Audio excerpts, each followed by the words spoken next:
I am the longest living member in my father's house.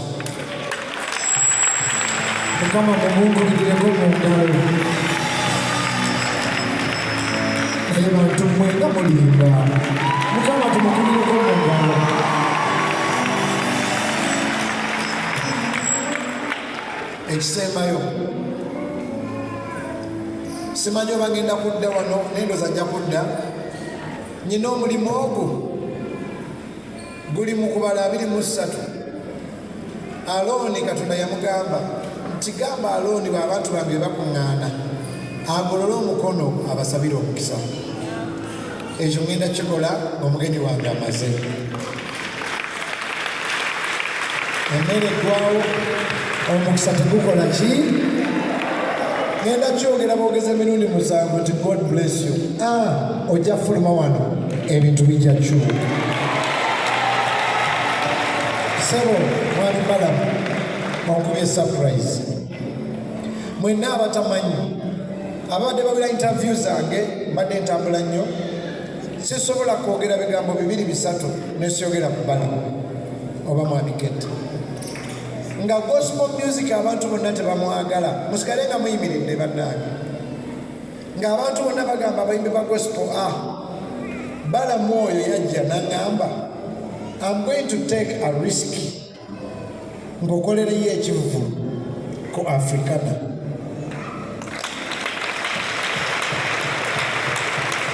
Ate ye mwami Ketti ye yajja n'atakinga risk nga ndi mu ddoomu. Contractor yange yasooka nali mu S5 mu dormitory. Mwami Balamu ono n'ennamba ye ngiyina off head kuba namukubiranga nnyo nga biganye. Nzijukira mwami Balamu ono ye yantwala n'ankolera ekivulu e Munyonyo Speak Resort. Nantunula maaso n'agamba mugembe buli Katonda nga ndaba sifisizza naye kasita terya mmanja. Bwe natandika worship nights nga Balamu gwe nkubira. Mwami Balamu wanazeewo nnyo olumu ng'ayitawo nakunnambula bulambuzi mukola ki? N'alaba ku worship night n'agenda. Bwe yafuuka honorable minister nze yasinga osanyuka kuba nange nafunayo gwe bayita gamba noogo singa wabeera wantabudde. Nsaba ffenna tugatte engalo twayagala nnyo mukyaza si ku lunaku bwe ruti naye Katonda bw'ageze. Ekkanisa yo yeeno evudde muti mu muyembe. Nkwebaza nnyo mwami Balamu okumbeererawo. Wano waliwo bamulekwa bannamwandu abakadde abalema abaana ba ghetto. Nsaba tugatte engalo twanirize ow'ekitiibwa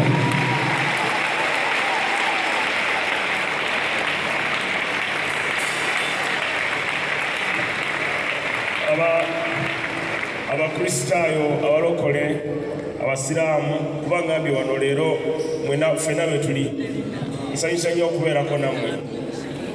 Njagala mukubire muganda wange Pastor Wilson engalo za mirundi 3. Kakati Pastor Wilson mu Buganda babayita munaku kawama. Akawama kekoza ki? Keranza koka. Naye ate ye mutuule bannange abasobola okutuula. Naye ate akasobola okuba keranza koka naye yafunamu omukisa gwa Katonda. Abagambye mu famire ye kati yasinze okuwangaala. Ekyo nakyo mukikubireko omugalo gwa kya Katonda. Twali tukula Pastor Bugembe anyimbira bulungi.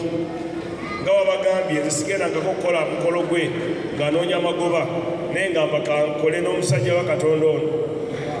Oba sikoze oba nkoze kankole ki? So nze njala kwebaza okubeera n'empisa ennungi ate obuteerabira. Abayimbi abasinga beerabira n'akuvuma n'okuvuma ng'alinayo oluyimba lumu lwakubye ng'abuukabuuka. naye zoono oluyimba lwange ndowooza olusinga okunyumira olumanyi lonki gye twalonki nga baluyitaani komaweeka nedda waliwo olulala lonki gye twakola ku katikati yali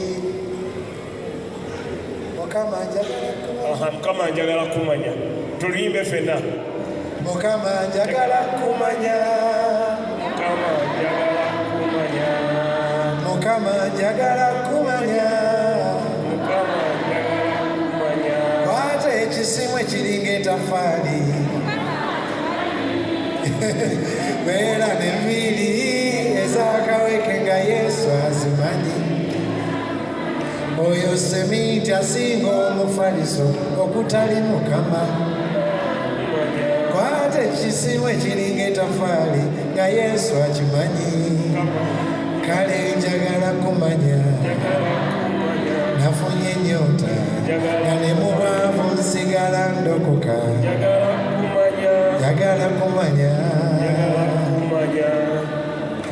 mukawulidde so nze bye tuli byonna tuli lwa Katonda oyo gwe twagala okumanya amanyi buli muntu kummwe abali wano naye ng'ate abamu kummwe temumumanyi so nze pastor I'm not who I am without God so nze njagala kwebaza ate njagala kwebaza mu ngeri enjawulo okusembeza abantu bannabyabufuzi bonna oba wa NUP oba wa People Power oba wa FDC bonna n'obasembeza bw'oli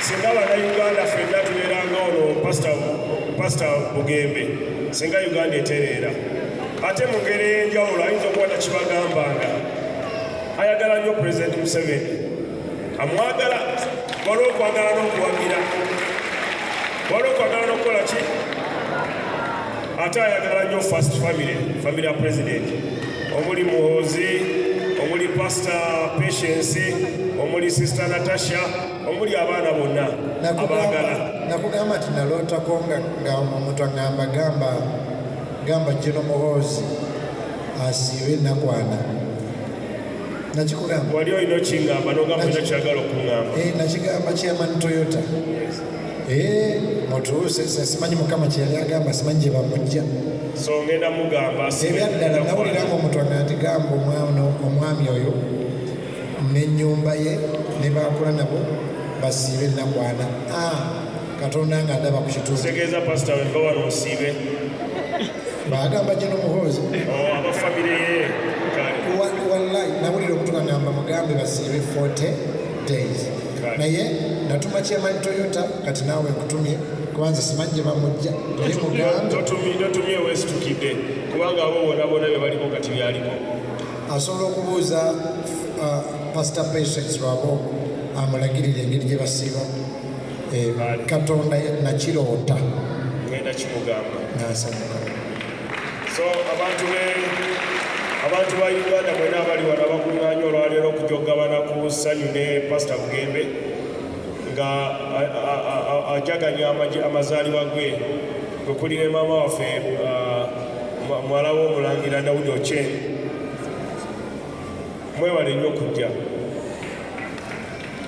pastor njala kwebaza okulira abantu emmere okusalawo okugamba nti ogenda kusanyuka olwaleero osanyuke n'abatalina oba abalina naye naawe ogabaneko nabo mufo ky'okusala keeke naye bali ettooke kubanga ettooke kyekintu ekiriwo abantu abangi omwaka ate omuntu gumu n'akola ki so pastor weebale nnyo